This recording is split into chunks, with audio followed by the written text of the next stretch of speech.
Tunis, place du 14 janvier, théâtre du printemps arabe qui a profondément marqué les mentalités, à commencer par la jeunesse, en quête d'émancipation et de meilleures conditions de vie. Loin du tumulte de la ville pourtant, les traditions sont toujours aussi prégnantes. Ici, chaque jour, des drames se vivent dans le secret des chambres. De jeunes femmes, enceintes, partent vers l'anonymat des villes pour fuir la condamnation sociale dont elles sont victimes, pour avoir conçu un enfant en dehors du mariage. Poussées à abandonner leur bébé à la naissance, elles les confient le plus souvent à des pouponnières qui mettent tout en œuvre pour les prendre en charge, et ce en dépit du manque de moyens dont elles disposent. Toute leur vie, ces enfants porteront les stigmates de l'abandon et de la honte. Toute leur vie, on les désignera comme enfants du péché.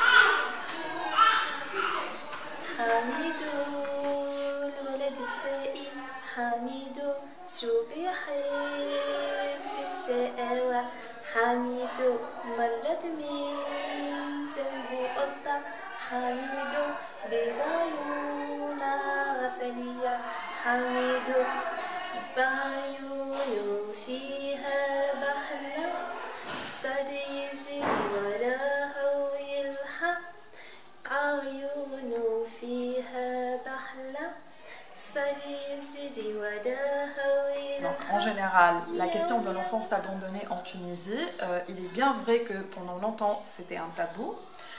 Donc les gens ne parlaient pas de ces enfants, sous un régime avant, avec toute la mentalité du non-dit qui régnait en Tunisie. Donc ces enfants, oui, ils ont bien vu le jour. Et puis la preuve en est, c'est qu'il y a des pouponnières qui ont aujourd'hui 20 ans d'existence.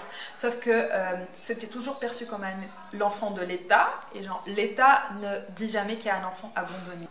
Alors après la Révolution, et ça c'est pas un truc qui concerne uniquement les enfants sans soutien familial, mais en fait les langues ont été dénouées. Et là on parle de tout, je veux dire, là les médias ils parlent vraiment de beaucoup de phénomènes sociaux, entre autres le phénomène des mères célibataires, la question des enfants sans soutien familial, et dire qu'en plus quand on met ça à la télé, les gens ne savaient même pas que ça existe, alors là ça passionne les gens. حبلت جبت بنية صغيرة في العمر ذاك، قبلت على الحاكم بصعوبة. كان في نفس الوقت قاعدة مانيش راضية على الأفعال اللي قاعدة نعمل فيها. علاش؟ والله نحب تعيش مستقبل ماذا بيكون سمح، ماذا بي تعرض ولا ما تعرضولوش، هي ماذا بي تعيش كندادها معناها وكاو، توفر لها الحاجات اللي هي الأساسية والله، ونحبها توصل دار العدل كما نقولوا، فدار راجلها سالم إذا كان فما مكتوب في الدنيا. نحبها ملي وصلت وانا هي ما توصلوش الجمله حتى بمجرد التفكير. وان شاء الله ربي يعطيها الوقت الطيب، وان شاء الله ربي يطيحها باللي خاف ربي وكاو.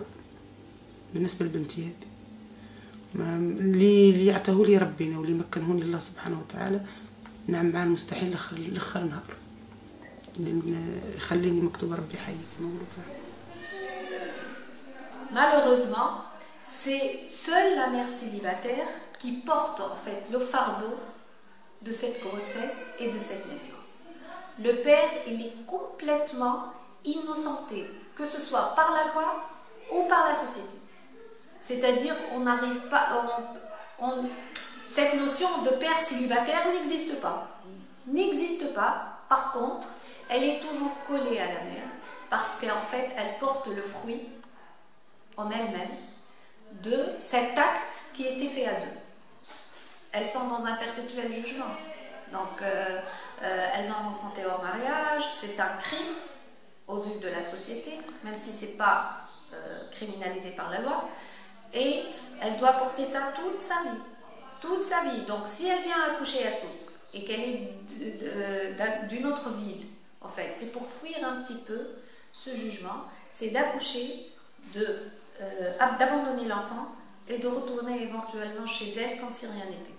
Et voilà que ce n'est pas un enfant comme les autres. Il y a une discrimination. au point de vue, c'est-à-dire des lois de la société, et aussi des lois juridiques. Il y a aussi de la discrimination.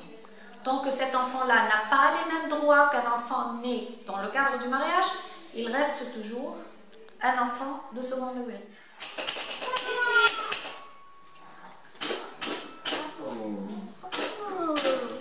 Bravo, Tata. Bravo, Tata. Bravo, Tata. Je m'appelle Raouda. Je travaille ici depuis... J'ai 20 ans de travail. J'ai passé beaucoup d'enfants de mon travail. Au début, il y a beaucoup de difficultés parce que j'ai s'habitué à l'enfant et après, lorsqu'elle sort, elle me fait mal dans mon corps. J'espère qu'elle reste avec nous, mais je veux qu'il parte pour ses parents, notre vie.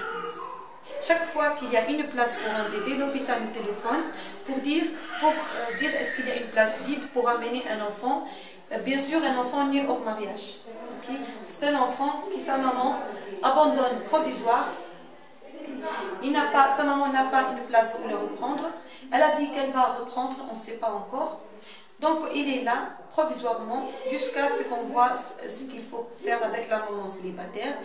Et avec les procédures n'est pas encore finie parce qu'on est au début. On doit attendre 3 mois pour voir on commence les procédures juridiques. Parce qu'en général, ces enfants ne sont pas suivis pendant la grossesse. Donc elle n'a aucune visite médicale. La maman n'est pas vaccinée. Ils viennent comme ça, même à l'hôpital, même s'ils viennent de l'hôpital avec un certificat de bonne santé. Et parfois, lorsqu'ils viennent ici, ils ne sont pas en bonne santé. Franchement. Donc on découvre avec la stock maternelle beaucoup de maladies après l'admission des enfants, comme une manière de bronchiolite et bronchite, franchement, parfois cardiaque, parfois même handicap.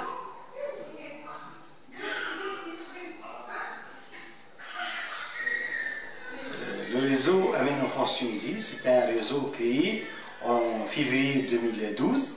C'est un uni pour les associations en Tunisie qui ont spécialisé dans la prise en charge des enfants sans soutien familial et surtout les enfants nés au mariage. Et ces associations ont des unités de vie qui accueillent ces enfants soit provisoirement, soit définitivement. Et aussi, ces associations s'occupent des mères célibataires et les aider à l'intégration sociale et familiale et professionnelle. Nos buts, c'est réunir ces associations pour changer des expériences, pour travailler ensemble, pour faire l'union fait de la force et aider ces associations, et pour travailler aussi avec nos partenaires, soit publics ou privés, comme le ministère des Affaires sociales, ou le ministère de la Femme et de la Fille et de l'Enfance en Tunisie, ou soit avec le bureau de l'UNICEF, ou avec le bureau de santé sud en Tunisie.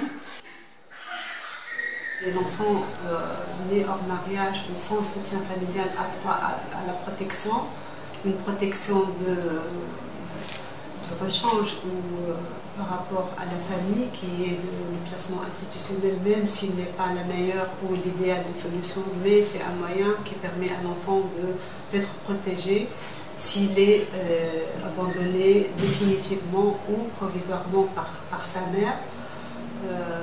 L'enfant doit rester à l'institution le minimum de temps possible, le temps que son identité soit établie pour qu'il parte dans des familles d'accueil, en adoption, en placement familial ou en kafela.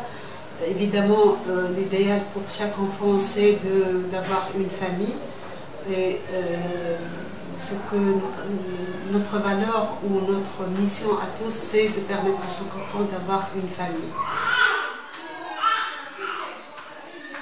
Ok, donc pour résumer un peu les objectifs du projet sur lequel nous travaillons, donc la première chose c'est une aide à la structuration, soit la structuration de la coupe, comme je viens de dire équipement ou autre, soit la structuration du réseau, donc par la mise en réseau, favoriser les lieux de rencontre, les rassemblements. Deuxième chose c'est l'accompagnement individualisé, et ça c'est le travail qui se fait in situ, donc avec des psychologues, des formations sur le terrain, avec l'équipement qu'on a fourni et tout, donc ça c'est essentiellement pour des assistantes maternelles. Il y a aussi la mise en réseau donc, entre les associatifs et les intervenants du public, donc de la fonction publique, entre autres psychologues ou les gens du ministère, ou avec l'établissement de tutelle, donc l'INPE, l'Institut national de la protection de l'enfance, c'est de mettre en réseau tout ce monde et de faire en sorte qu'ils travaillent beaucoup plus en cohésion.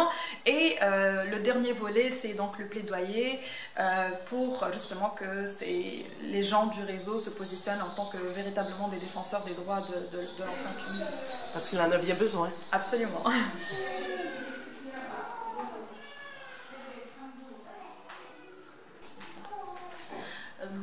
والله نشجع لي كوبل اللي ما عندهمش صغار كي ايزيت باش ياخذوا يادوبتي ان انفون باش تو سامبلومون ايزادوبت خاطر ما فما حتى فرق تو سامبلومون ما فما حتى فرق وبالعكس باش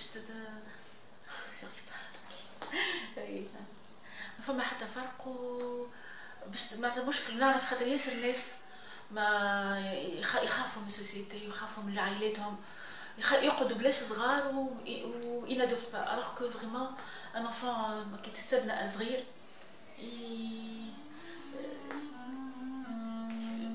يحل مشكلتك.